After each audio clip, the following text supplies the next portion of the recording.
Hello everyone, this is Hanan and you're watching this video on my YouTube channel Tech with Hanan. Viewers, in this video I will talk about how you can fix and troubleshoot if FaceTime is not working on your iPhone or iPad. Viewers, generally FaceTime works very smoothly, but in some cases you may face a problem. You may unable or start to join a video or audio call, or you may get disconnected in the middle of the FaceTime. How you can fix these problems, you need to follow these steps. First, check your software update.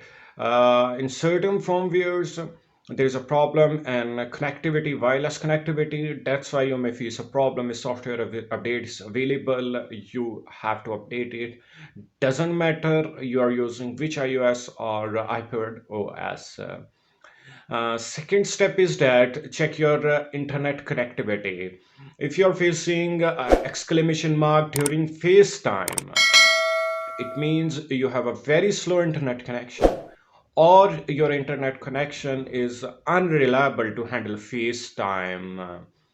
On the third step is that you need to check your FaceTime settings. In the FaceTime settings, Apple linked ID may could create a problem. So you just need to sign out this ID and sign in back. After doing this, you need to disable the FaceTime and enable it again. This is the third step. Fourth step, check your network settings. You need to go to the settings channel and network, reset these network settings. And the fifth step is that check whether FaceTime is available in a country or not. Although FaceTime is generally available worldwide, but in some countries like Middle East, UAE, Saudi Arabia, FaceTime is not available.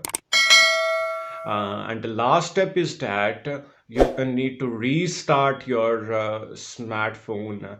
Restart your smartphone and then do this again. I hope this will problem. If this not resolve your problem, contact the other person who is living in your country and using a FaceTime, and match your settings with that setting. On the last one, what you need to do, if still you are unable to fix this issue, contact the Apple support which is available in your country and ask them, FaceTime is not working on my smartphone or iPad. So this may able to resolve the problem. This was all. Hopefully I will be able to explain and you will be able to fix this problem. I will keep you updated. Share this video with your friends and don't forget to subscribe to my channel and hit the bell icon. Thank you.